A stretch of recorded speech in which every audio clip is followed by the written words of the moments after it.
Welcome to another episode of FML, and today we're working on lifting the Subaru SVX. There's what we're using. We're going to go over what we got and what we need to do, and stay tuned.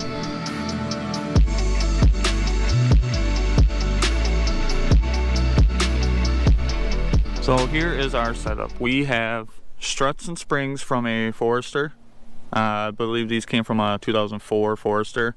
We will have to drill out our strut mounts up here. So this is going to be a little bit different. We have 2-inch strut lifts. I went with the CNC machine ones from Texas off of eBay. These were $140 for a set. I don't have the other two out here, but I felt like the metal ones would be a better longevity. So plus I liked how these were mounted. On the plastic ones that I noticed, you had to use really long studs to go through, and you had to press these out. These kind of bolt, and then they bolt. I have 1.5-inch wheel spacers, and we are running wheels from a Cherokee. We have the same bolt pattern, but our hub is much bigger on the wheels, the Jeep wheels. I do have centric rings coming that I had custom made to fill in the gap. And then we are running 27-inch Super Swampers. I haven't decided if I'm going to keep this pink yet.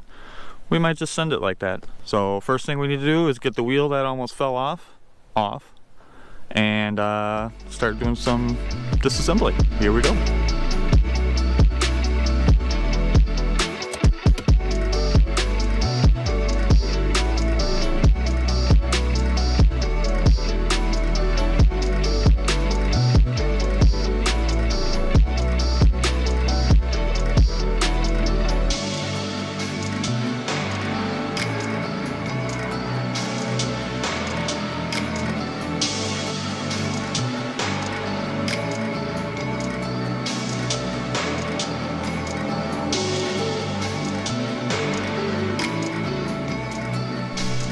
Alright, we have our strut off. Of as much as a pain this car has been for me, this has probably been the easiest sway bar link I've ever taken off. Majority of the time they're all rusted. I got to cut them off and go buy $50 ones, so yay! But as you can see, there's quite a bit of a height difference, and we have our mounting points lined up here, and you can see how much taller a Forrester strut is. There might be even more than 1 inch than the SVX strut, so more lifting power. So I just have these temporary mounted, so I'm going to take them off. There's studs that I got installed on here, and then we're going to make some marks up there on where we are going to make our holes on here, because this bolt pattern is different on the SVX than it is on Forresters and Imprezas. And underneath here, this should be the same, but when we get to the back, this apparently is thicker than the Forrester strut, so either I need to see if I can bend the strut, or people say they grind these down, but I don't know how easy that's going to be.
Alright, we have our strut in.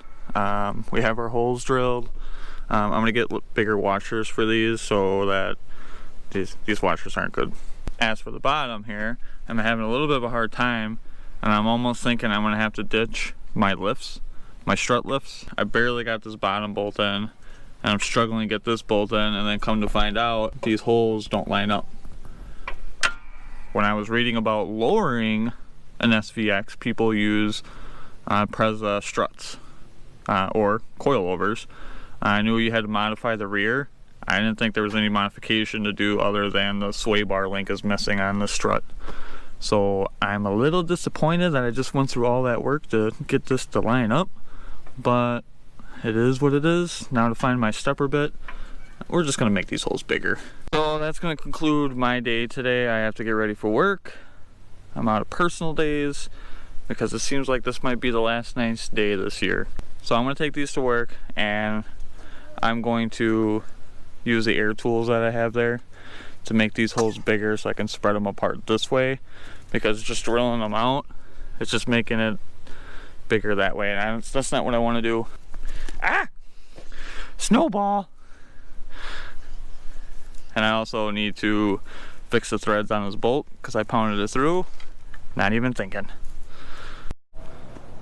Alright, we are on to the next day. So this strut here is a result of me using the stepper drill, and it's just making these holes too big. We just needed to notch it this way, and I didn't really have a means to do that, so I took them to work, and here's what I've done. So I made a template, and these should fit. So let's get this one on and see what we got.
Buttoned up.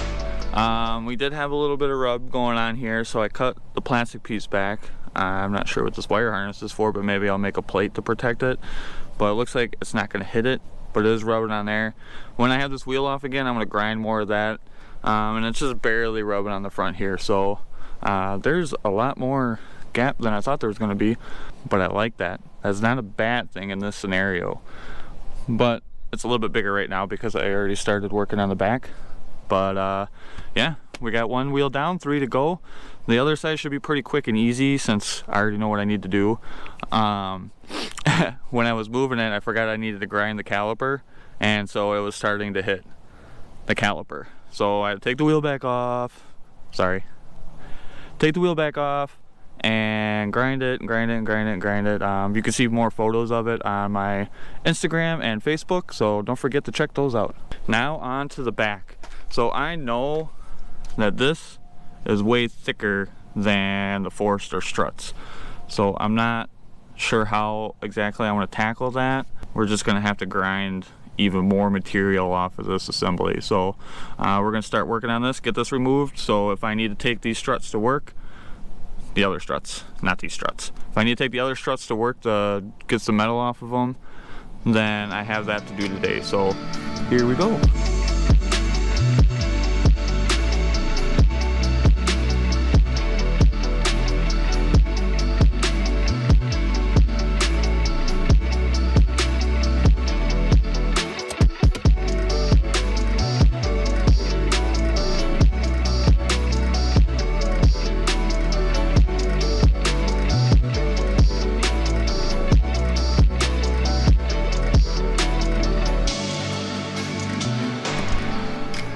All right, we are in the back of the SVX and it is cramped.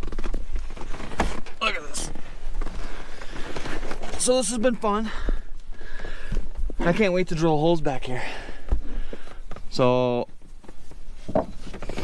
the bolt pattern's close, just not close enough.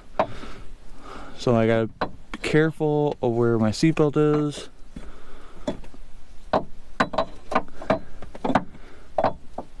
Basically, I need to make some new marks and drill new holes. But we got our strut out.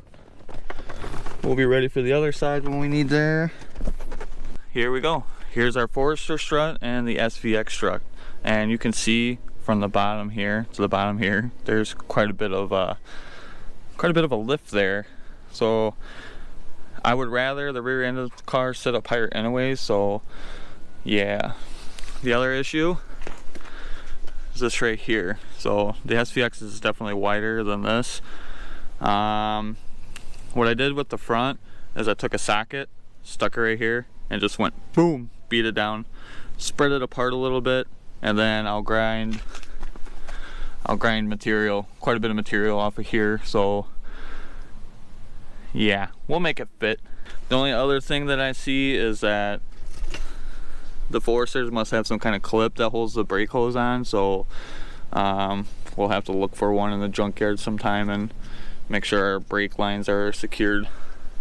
Other than that, let's get going. Ooh, I should look to see if these holes match. With my custom fabricated template, I did that. You guys get the idea. And it looks like our bolt pattern back here is the same. Thank you, baby Jesus. I might wallow it out, or maybe look for camber bolts or something back here so we have some room for adjustment. Maybe I'll just look for camber bolts, which should be interesting because I don't maybe I'll just notch this so we have some camber movement.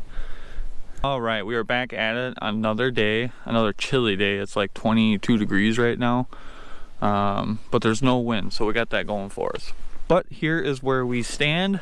Same scenario, got to drill holes up there, and because I wasn't paying attention and then realized that the strut mounts on here don't rotate, I drilled an extra hole that I didn't need. So we got more holes up there on this side than you should have. What I did was stick a bottle in the spacer so it lined up to the holes, or to the main hole up there. Here, let's just go up there and look. So what I did was I had a bottle here, so we lined up our spacer center to this hole. I'm trying not to mess up the geometry too much. I mean, there's a part where I really don't care about the geometry. I just want it to look cool, but I still want to keep it in mind and make it somewhat drivable and safe on the road. This is where we are. I just drilled 3 new holes. It didn't line up to any of the other ones, so there is that. It's so tight back here. I'm getting old. I'm stuck. The other thing that I had to do, I went and got some spring compressors. We compressed the spring, and luckily the strut is kind of crappy, and it was able to push the strut down and compress it so I can get it to fit in here. I really did not want to mess with taking these control arms off because I'm certain that the bolt is going to break and I'm going to have a bigger problem to deal with. So kind of the same thing up front is I got the bottom bolt in and then took a C-clamp and then compressed it until I can get the top bolt in. So everything's tightened up. We're going to get our wheel on and see how it looks. The other thing that is of concern is that it looks like we have some positive camber back here. I'm going to see what it looks like once we have some weight on it and the wheel on it and everything, but I'm not taking these bolts off again because that was like an hour deal of getting them in. If you guys are going to do this, I recommend notching these out so you have some camber adjustment. I think there's a little bit of room back there, so you maybe get a degree, a half a degree, 20 degrees, I don't know.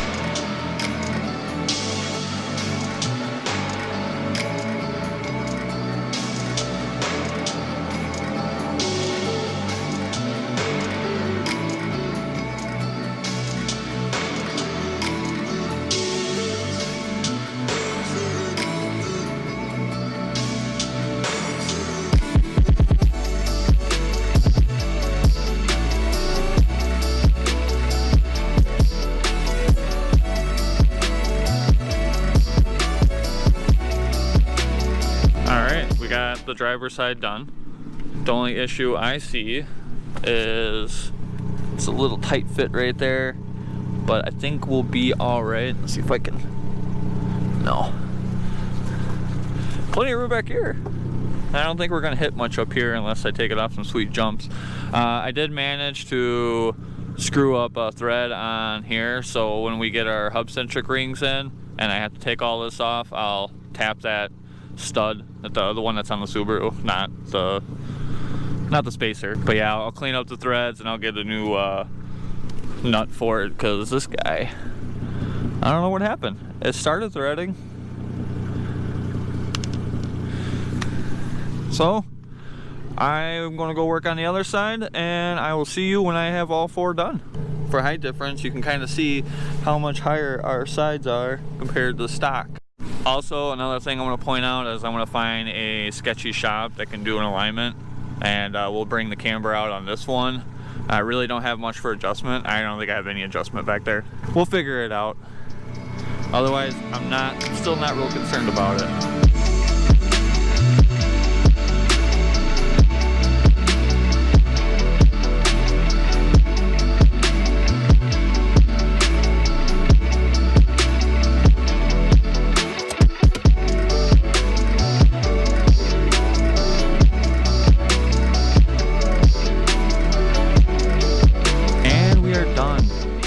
Finally, I've learned a few things. This is still rubbing like crazy, and the negative camber on this one is crazy. So maybe I can do a new trend, stancing lifted vehicles. Is that a thing?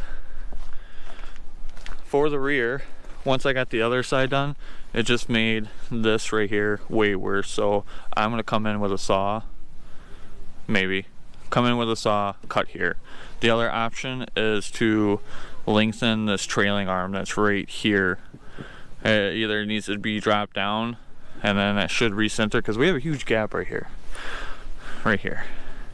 This is my first lifted vehicle, so I gotta do a little more research. But it works.